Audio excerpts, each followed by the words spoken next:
तो आइए अब हम स्टार्ट करते हैं क्लास 10th का चैप्टर त्रिभुज को।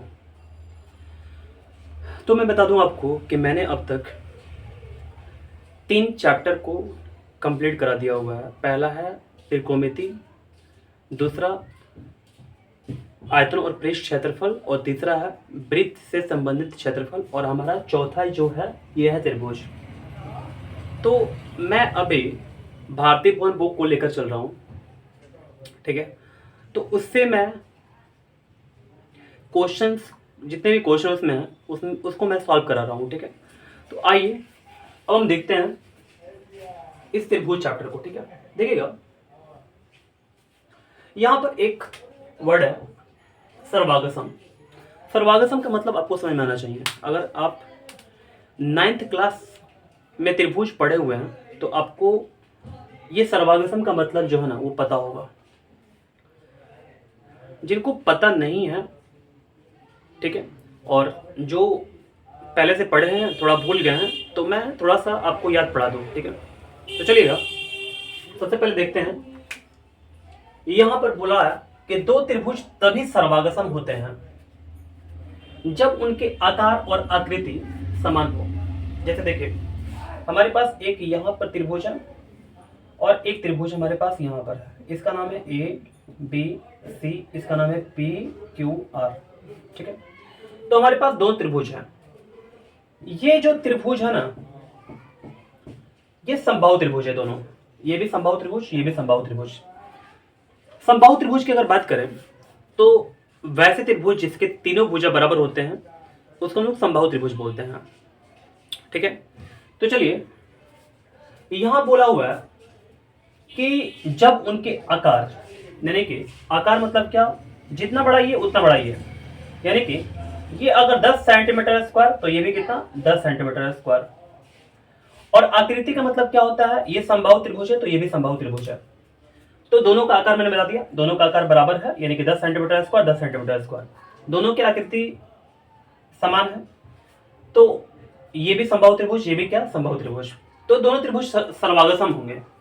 यानी कि मैं अगर इसको उठा करके इसमें इस पर रख दूं तो बिल्कुल ओवरलैप कर जाएगा, यानी कि एक दूसरे के ऊपर अच्छा से बैठ जाएगा, ठीक है। तो आप समझ सकते हैं कि दोनों त्रिभुज क्या हो गया, सर्वागसम हो गया, ठीक है। देखिए सर्वागसम होने की शर्तें भी हैं।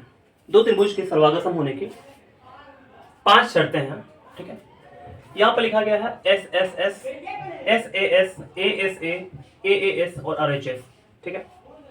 तो ये सब है क्या, एस का मतलब होता है साइड, एस का मतलब यहां भी साइड, और एस का मतलब यहां भी साइड। ऐसे करके जहां जहां आपको एस दिख रहा होगा उसका मतलब साइड होता है।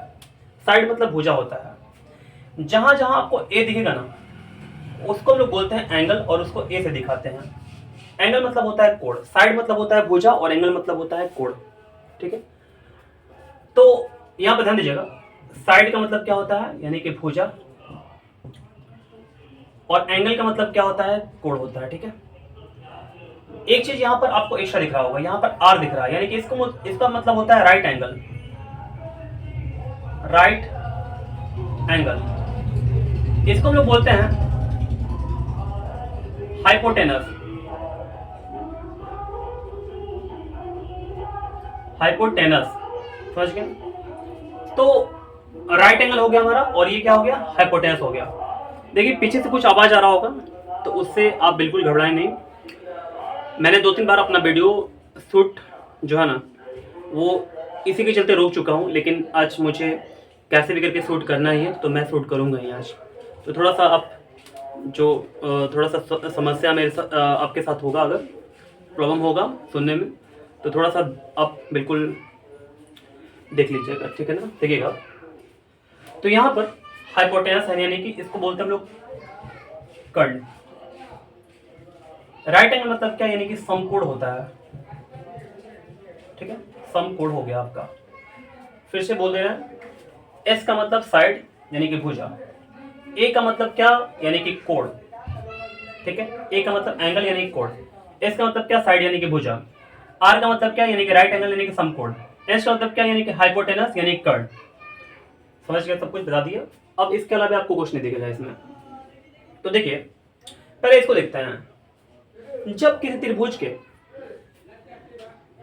तीनों संगत भुजाएं जो है ना, तीनों संगत भुजाएं, जब किसी दो त्रिभुज के संगत भुजाएं बराबर होते हैं तो इसको बोलते हैं हम लोग दोनों त्रिभुज सर्वांगसम है।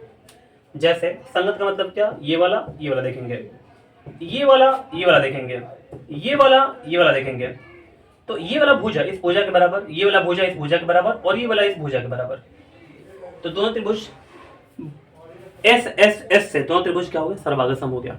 यानी कि ये साइड इस साइड के साथ मैच करेगा, यानी कि इसके बराबर होगा, ये साइड इस साइड के बराबर होगा, और ये साइड इस साइड के बराबर होगा। ठीक है, तो दोनों त्रिभुज क्या हो गया, सर्वांगसम हो गया एस एस एस से। ठीक है, दूसरा नंबर देखते हैं, दूसरा त्रिभुज है यहाँ पर, ये एस ए एस से सर्वांगसम होगा। जैसे ये भुजा इस भुजा के बराबर है, ये कोण इस कोण के बराबर है, और ये भुजा इस भुजा के बराबर है, तो दोनों त्रिभुज क्या हो जाएगा, सर्वांगसम हो जाएगा।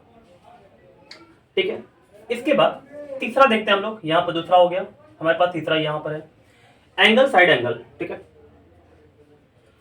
तो हमारे पास यहाँ पर ये वाला एंगल जो है ना, इस एंगल के बराबर है। एंगल जब भी बोले हम तो आप समझ लीजिएगा कि कोण की बात हो रहा है। ठीक है, कोण को हम लोग एंगल बोलते हैं। ठीक है ना, तो हिंदी आप मीडियम से होंगे तो थोड़ा सा वो आपको समझने में हो सकता है कि दिक्कत हो रहा होगा। ठीक है, लेकिन आपको दिक्कत नहीं होना चाहिए। तो ये कोण इस कोण के बराबर, ये भुजा इस भुजा के बराबर। ठीक है, ये वाला भुजा जो है ना इस भुजा के बराबर, और ये जो कोण है इस कोण के बराबर, तो ये दोनों त्रिभुज क्या हो गया, सर्वांगसम हो गया। ठीक है, यानी कि अब एक दूसरे पर बैठ सकता है ये। ठीक है, ये भी सर्वांगसम हो चुका है, एक दूसरे पर बैठ सकता है ये सर्वांगसम हो गया, एक दूसरे पर अच्छे से बैठ सकता है, बिल्कुल फिट। समझ गए। अब देखिएगा यहां पर देखते हैं एंगल साइड। ये वाला एंगल जो है इस एंगल के साथ ये इक्वल है, ये वाला एंगल इस एंगल के साथ इक्वल है, और ये वाला साइड जो है ना इस साइड के इक्वल है। तो हम लोग बोल सकते हैं कि दोनों त्रिभुज क्या है, सर्वांगसम है। यहां पर लास्ट वाला देखिएगा, राइट एंगल हाइपोटेनस और साइड। राइट एंगल मतलब क्या, यानी कि समकोण दोनों बराबर है दोनों त्रिभुज में। हाइपोटेनस यानी कर्ण, 90 डिग्री के ठीक सामने क्या होता है, कर्ण होता है। 90 डिग्री के ठीक सामने क्या होता है, कर्ण होता है। तो ये कर्ण इस कर्ण के बराबर, और हमारे पास दो भुजा है, एक भुजा ये वाला है, एक भुजा इस त्रिभुज में ये वाला है। यहाँ भी दो भुजा आपको मिलेगा कर्ण के अलावे। तो हम लोग इसको दोनों को बराबर कर सकते हैं, चाहे इसको बराबर कर सकते हैं दोनों को। तो हमने किसी एक को लेना है, मुझे किसी एक को लेना है मुझे, तो मैं क्या करूंगा, इसी को ले लूंगा, चाहे इसको भी ले सकता हूं, तो दोनों में से किसी एक को लेना है ना। तो देखिए राइट एंगल, हाइपोटेनस, साइड, तो क्या हो गया, ये मैचिंग कर गया। इसी चलते बोलेंगे हम लोग, यानी कि आरएचएस से दोनों त्रिभुज जो है ना वो सर्वांगसम है। ठीक है, तो आपको अब समझ में आ गया होगा कि आखिर सर्वांगसम आखिर है क्या। ठीक है, तो इसके बाद अब हम लोग स्टार्ट करेंगे समरूप को। ठीक है ना, देखना। तो आप अगर चाहते हैं नोट करना तो नोट कर सकते हैं, जो भी कुछ लिखा हुआ है अगर आप पढ़े हुए हैं तो बिल्कुल, अगर आपको याद है तो बिल्कुल नोट नहीं कीजिए। ठीक है,